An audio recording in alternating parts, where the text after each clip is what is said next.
Assalamualaikum, my name is Natasha binti Abdul Rahman. My metric number is 278627. Today I would like to present my group assignment, which is the theory of economics.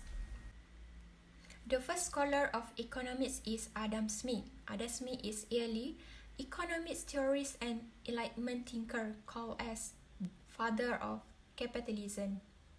For Adam Smith, there are two important factors that contribute to economic growth, namely diversion of labor and labor productivity.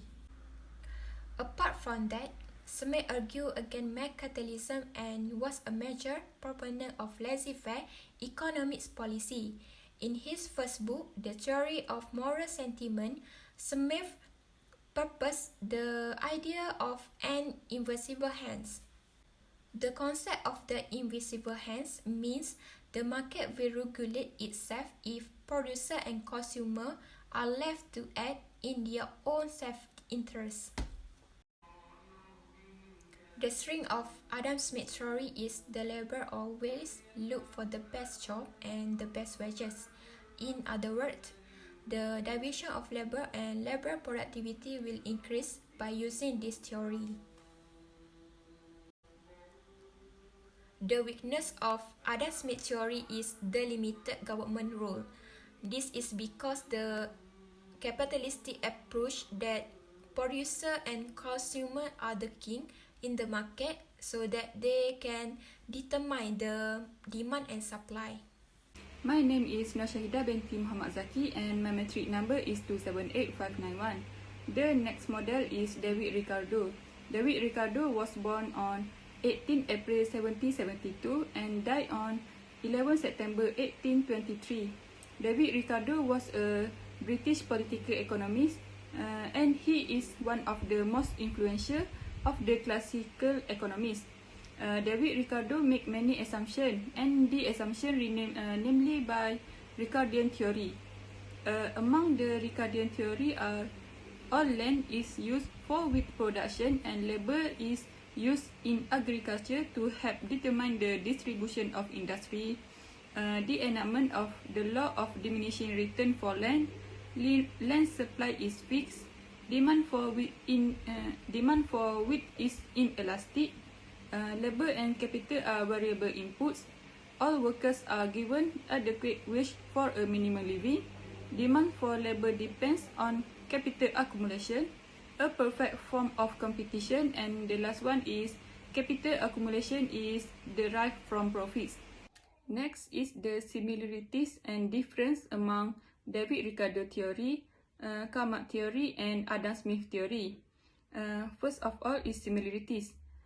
First similarities is Karl and David Ricardo focus on the upper class, and the second one is Adam Smith and Ricardo argue that land rent is a monopoly price.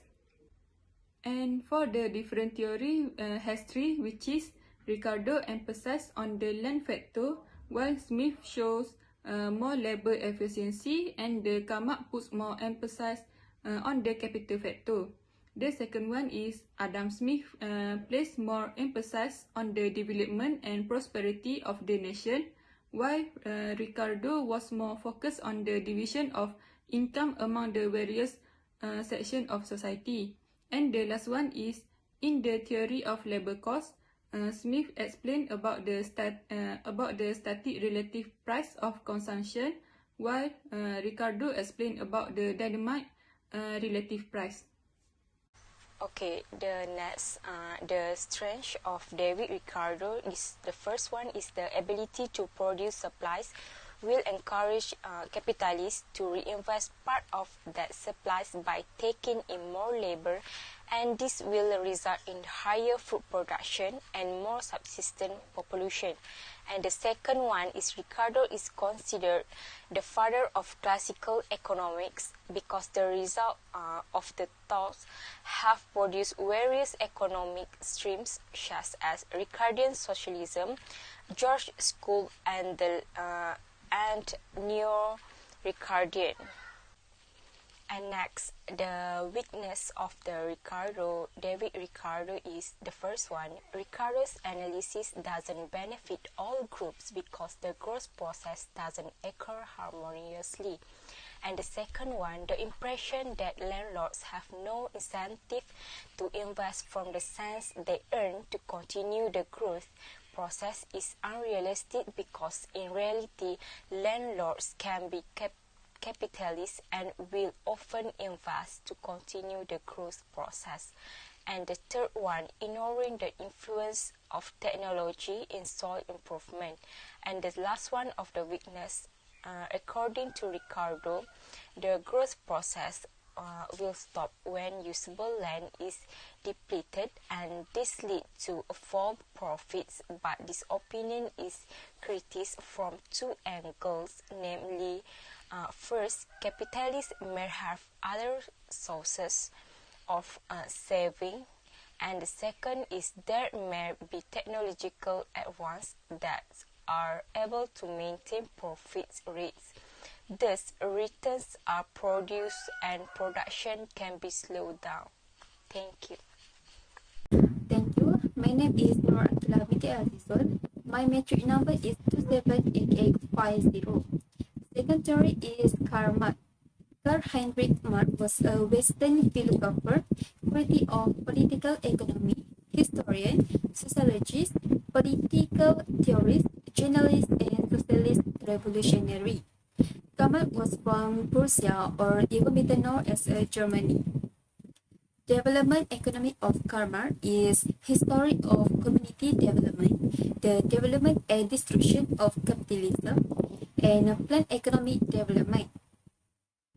The weakness of Karl Marx is Karl Marx focused on the industrial society, but part of his view was at odds with the industrial state. In terms of capital competition, small capitalists are still considered important, but what is said in the Karl Marx model is not true, where it said that only large capitalists can continue operation. The capitalists get rich by operating with the working class.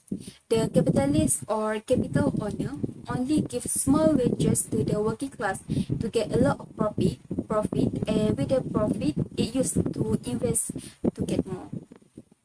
The similarities with Karl Marx and David Ricardo is focused on the upper class. Karl Marx give an advantage to the upper class where they got more capital compared to the lower class, just like David Ricardo's theory where landlord can receive supplies in the form of rent even if they do not do something.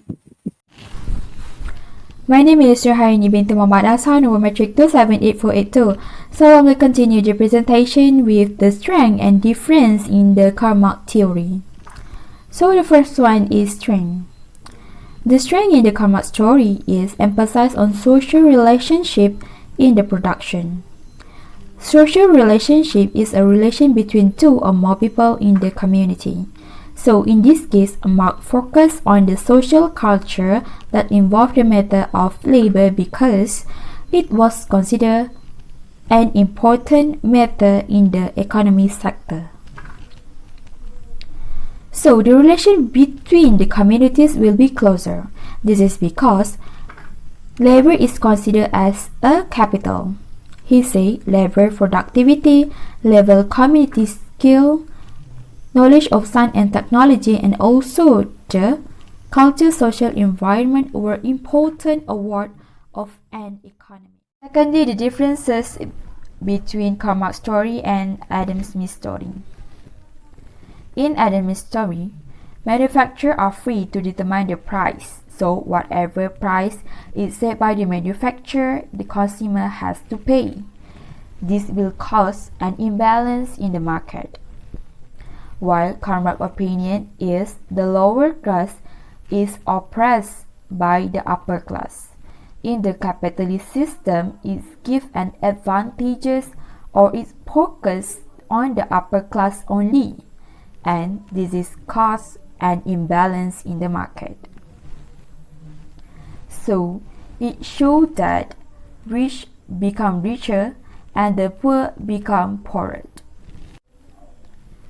Besides that, Karl Marx also supported the idea of the revolution, while Adam Smith opposed the idea of revolution.